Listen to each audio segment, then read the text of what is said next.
montre comment préparer la sauce. Une sauce parfaite pour aller avec votre dinde rôtie. Alors, j'ai déjà fait cuire ma dinde, j'ai retiré le gras et le jus de cuisson. J'ai laissé reposer, refroidir pour que le gras ait à la surface et j'ai pu en retirer donc un quart de tasse que j'ai remis dans ma lèche frite. Avec mon jus de cuisson ici, je vais y ajouter assez de jus de bouillon de poulet pour arriver à 2 tasses, soit 500 ml. Ensuite, vous avez besoin d'un quart de tasse de farine qu'on va ajouter graduellement à notre mélange, tout en fouettant. C'est ce qui va permettre de lier notre sauce.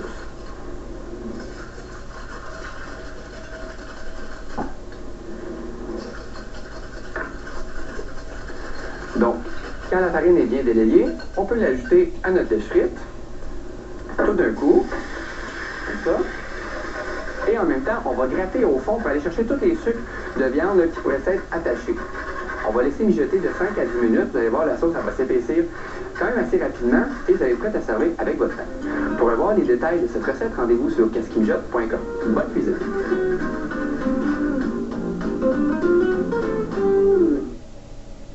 Qu'est-ce qui mijote Express vous a été présenté par Stovetop, le mélange à farce préféré des Canadiens. Pour souligner ses 40 ans, l'Auto-Québec lance l'édition spéciale 40 jours de fête. Il fera tirer tous les jours un lot de 40 000 $, une Mercedes B200, ainsi qu'une croisière de luxe.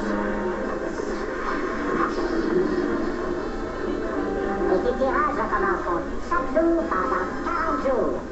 Pour souligner ses 40 ans, l'Auto-Québec lance l'édition spéciale 40 jours de fête. 40 jours de fête, c'est des tirages tous les jours, plus $1 million tiré le 40e jour.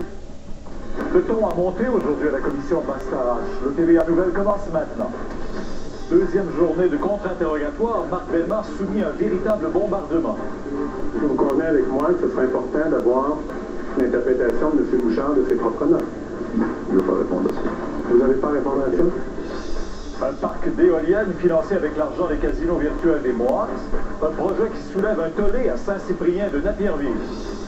La pompe à essence en folie, le prix du litre qui augmente de 12 cents d'un coup à 1,09 $. Un record de chaleur pour terminer le mois d'août, 32 degrés à Montréal et l'école en plein air au Saguenay.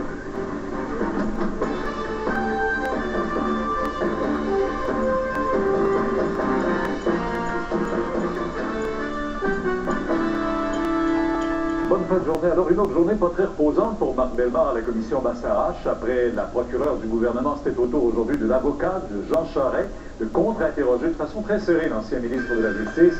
Et Robert, ça jouait dur par moment. Oui, ça jouait dur, je vous dirais à peu près, à partir du moment où Maître Ryan a pris justement le contre-interrogatoire en main.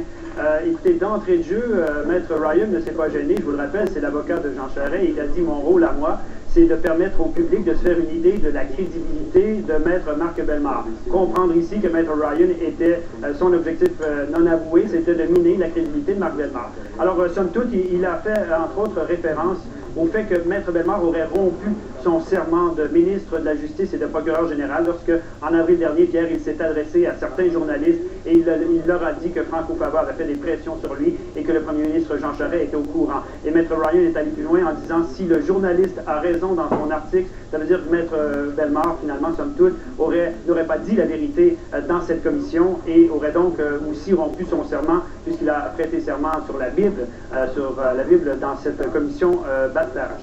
Cela dit, Pierre, Marc Bellemare ne s'est pas laissé faire, bien sûr.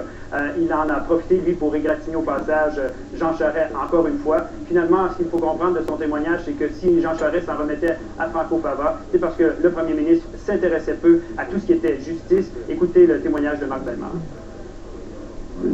La justice, ça ne l'intéressait pas. Quand on a parlé du projet de loi sur les tribunaux administratifs, le 29 mars, je l'ai rencontré une heure avant, puis il me demandait c'était quoi le projet de loi 35, j'ai été obligé d'expliquer. Il n'était pas au fait des dossiers de justice, M. Charest. C'était pas des dossiers politiques en termes aussi importants que la F1, il avait parlé en conseil des ministres de la F1. Monsieur le commissaire, il y a d'autres sujets qui sont abordés au Conseil des ministres. On va se limiter au mandat de la commission. Oui, aussi on a parlé en détail du rôle très politique de Chantal Landry qui travaillait au bureau du premier ministre. Oui, voilà. Conseillère au bureau du premier ministre et qui, selon Marc Bellemare toujours, était très utile au premier ministre Jean Charest puisque c'était elle qui était en charge de tout ce qui était nomination, que ce soit sur les juges ou à d'autres postes de la fonction publique. Écoutez encore une fois Marc Bellemare. Ben, je l'ai vu, Mme Landry, je l'ai rencontrée pendant que j'étais ministre. Oui, mais est-ce que vous l'avez rencontrée? Est-ce que vous avez validé avec elle qu'elle faisait des vérifications sur les personnes que vous recommandez pour être juge? Ben oui. Vous avez fait ça avec Mme Landry? Non, non. Mme Landry vérifiait, c'était son rôle au cabinet du premier ministre. Elle vérifiait l'allégeance, elle vérifiait qui était cette personne-là, si c'était compatible avec le parti. Et tout le monde qui voulait avoir une job, des libéraux, allait voir Mme Landry, c'est elle qui plaçait le nom. Moi, je vous parle pas de job, mais Bellemare, je vous parle de l'objet de la commission Les nominations juges, c'était aussi dans ce moule-là. Et vous êtes témoin de ça personnellement? Ben oui. Oui, et Maître Ryan qui a fait référence à un épisode de la vie privée de Marc Bellemare. Oui, on a eu l'impression que puisque Marc Bellemare s'en permettait, eh bien, Maître Ryan aussi s'en est permis. Il a dit, écoutez, vous avez rencontré Jean Charest, entre autres, à Montréal, lorsque 3 jours après votre assermentation, on a connu un épisode, c'est-à-dire, rappelez-vous, Pierre, donc au mois de mai, la fille de Marc Bellemare avait été soupçonnée, ou enfin, on avait vu qu'elle était danseuse dans un club qui aurait pu appartenir à un club de motards, et Marc Bellemare avait failli remettre sa démission à ce moment-là. Il l'avait offert, en tout cas, au premier ministre. Écoutez encore une fois ce que ça donnait. Est-ce que vous êtes d'accord avec moi que cette première rencontre-là, qu'on a qualifiée de rencontre sur des motifs personnels, oui, qui ont par la suite été connus publiquement, oui, est-ce qu'il est exact de dire qu'il a été question de votre fille? oui. Bon. Est-ce que... Bon, je fais ça, le commissaire. Prendre un terme populaire, je dirais que c'est un peu cheap shot. On sait à quoi il fait référence, Maître Ryan. C'est un événement, je dirais, malheureux dans la vie de Maître Bellemare. C'est un événement familial qui n'a rien à voir avec la nomination des juges, qui n'a rien à voir avec son travail de ministre. Et je trouve ça déplorable qu'on soulève ça ici aujourd'hui. Alors voilà, Pierre, peut-être vous dire en terminant quand même que ce qu'on a compris dans le travail de Maître Ryan aujourd'hui, c'est qu'il a mis la table, somme toute, pour les futurs témoins qui viendront et il les invitera bien sûr à contredire Marc Bellemare. Dites, il a terminé, lui, son contre-interrogatoire. Demain, c'est... Tout à fait. Il a terminé aujourd'hui, donc normalement, Maître Dugas, l'avocat du Parti libéral, devrait prendre le flambeau. Merci. On va aller à Paul pour l'analyse. Tout de suite, comment Marc Bellemare, somme toute, a-t-il réussi à parer tous les coups? Eh bien, on me raconte que Maître Dugas s'en promet demain parce que lui représente le Parti libéral. Mais on disait la même chose d'André Ryan. Pourtant, écoutez, il y a un vieux dicton, Pierre, vous le savez, qui dit « Ce qui ne tue pas rend plus fort ».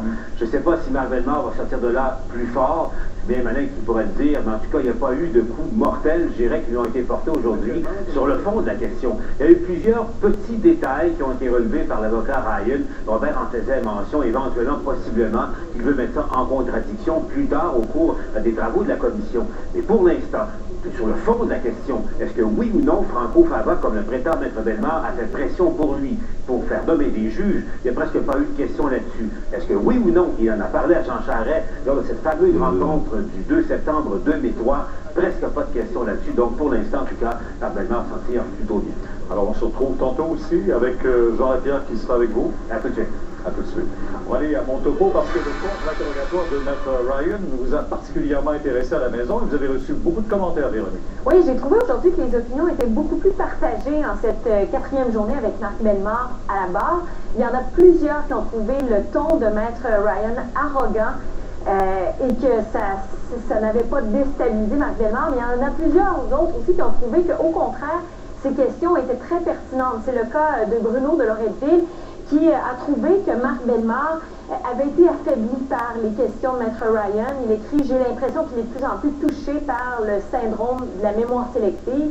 Et le prochain internaute, son message, vous allez voir qu'il n'est pas du tout d'accord avec ça. Lui a trouvé que Marc Bellemare avait gardé la même cohérence depuis le début. Maître Ryan ne semble pas l'avoir dérangé jusqu'à maintenant durant le contre-interrogatoire, nous dit-il. Et puis, il y a Carl de Gatineau qui a voulu faire un commentaire sur le commissaire Bastarache. Il trouve qu'il fait un très bon travail jusqu'à maintenant en intervenant à quelques reprises et il écrit depuis le début, il démontre de l'impartialité. Alors, toujours intéressant de pouvoir partager comme ça votre analyse avec les autres personnes qui nous écoutent présentement à la maison. Et si vous avez manqué aujourd'hui ce qui s'est passé, n'oubliez pas que sur notre site Internet, Vous pouvez suivre de minute en minute le déroulement de la commission d'atterrage. Et demain, quand ça va recommencer aussi, vous pourrez suivre ça en direct sur lcn.canoe.ca. Merci Véronique. Sans plus. Colette, un peu exceptionnelle cette vague de chaleur fin août, début septembre. Je vous dirais que ce n'est pas fréquent, vous avez raison. Cependant, Pierre, si on regarde les statistiques, une vague de chaleur après la mi-août, une vague de chaleur de 3 jours, ça arrive une année sur 5. Une vague de chaleur de 4 journées consécutives, ça arrive une journée sur 10. Il faudrait se rappeler que l'an passé, du 14 au 18 août, on avait connu une vague de chaleur. Alors, vous voyez, ça arrive quand même, là, c'est pas exceptionnel, c'est plutôt rare. Et je peux vous dire que je peux vous faire un bilan du mois d'août cette année, juste pour vous montrer à quel point ça a été agréable. Il ne faut pas oublier que dans la région de Montréal, on a eu une température moyenne, c'est-à-dire les minimums et maximums additionnés. Là, la température moyenne était de 20,6 degrés. La normale est de 19,6 degrés, donc 1 degré de plus chaud. Dans la région de Québec, c'était exactement la même situation. On a connu une température moyenne de 1 degré, c'est quand même beaucoup. Cependant, les précipitations, ça varie. Sur le sud-ouest du Québec, et là on parle surtout de Montréal, on a eu plus de précipitations que la normale, tandis que dans la région de Québec, le centre du Québec a connu moins de précipitations que la normale. Alors ça varie, on n'a pas encore les heures d'ensoleillement, puisqu'aujourd'hui c'est la dernière journée et il fait encore très beau. Ce n'est pas terminé en passant, demain ça restera encore très beau et chaud, et aujourd'hui on a battu des records sur le sud-ouest, le centre, jusqu'à Tadoussac. Ben, on ne s'en plaît pas, on s'en plaît absolument pas. Et on va aller voir Kate à Saguenay parce que chez vous, c'était la rentrée scolaire hier, encore aujourd'hui, il faut s'ajuster. Alors, on fait ça comment? Ben, en fait, on trouve toutes sortes de solutions pour s'ajuster parce que c'est très difficile, Pierre, de garder les jeunes concentrés à l'école. Heureusement, c'est la rentrée, donc pas beaucoup de gros travaux encore. Imaginez, il a fait 39 degrés Celsius aujourd'hui avec le facteur humidex et on le sait, dans les écoles, il n'y a pas vraiment de système de ventilation. Alors, vous le voyez sur les images, il y a les enseignants et le service de garde de l'école primaire Le Roseau qui ont profité donc des jeux d'eau du Vieux-Port de Chicoutimi, activité très appréciée de tous. Et vous voyez aussi des jeunes, en fait, des cégepiens, aller au cégep de Chicoutimi, certains cours donc qui se sont donnés à l'extérieur aujourd'hui, à la demande même des étudiants qui n'en pouvaient tout simplement plus d'être à l'intérieur. On nous dit que c'est très chaud. Et quand on voit le beau temps se poursuivre de la sorte, on pourrait se croire en fait que certains jeunes préféraient être ailleurs qu'en classe. Ben, ce n'est pas le cas. Je vous dirais même que la plupart des gens, en fait, on accepte très bien la situation. Voilà, merci. C'est assez dur parce que dans l'intérieur, la chaleur est vraiment élevée. Là. Mettons que dans les classes, c'est suffocant, là, il n'y a pas d'air. C'est pas si pire que ça, on était préparés, on savait déjà que le temps de la plage était fini. On recommence.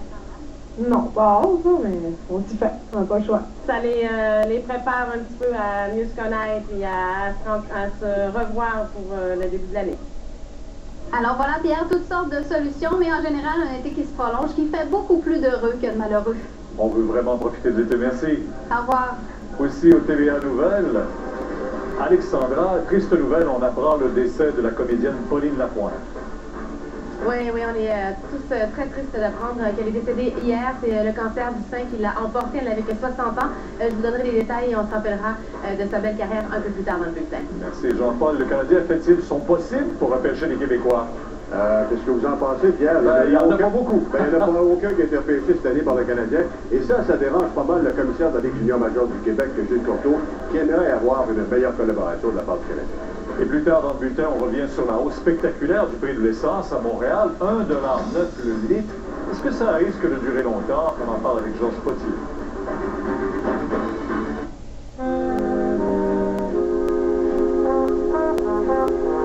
Oh, when you smiling,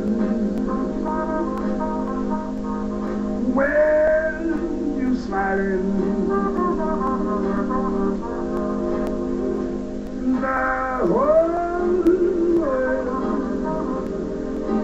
smiles with you everywhere. La recherche scientifique sait construire la peau en laboratoire. Vichy s'en inspire et crée Neovadiol GF, soin hydratant pour peau ménopausée. La peau des pommettes, du cou et de l'ovale semble plus dense et ferme comme sculptée. Nouveau Neovadiol GF. Vichy, la santé est belle. Commencez par une peau d'apparence saine. Avec son riche breuvage chocolaté, son copieux fudge, ses grosses arachides croquantes et son caramel consistant. O. Henry, la combinaison colossale. sucré salé? J'aime les filles simples qui ont des belles valeurs. Est-ce que ça t'agace de savoir qu'il y a des choses croustillantes sur toi sur Google? Pour moi, l'opinion du public tranche plus que celle de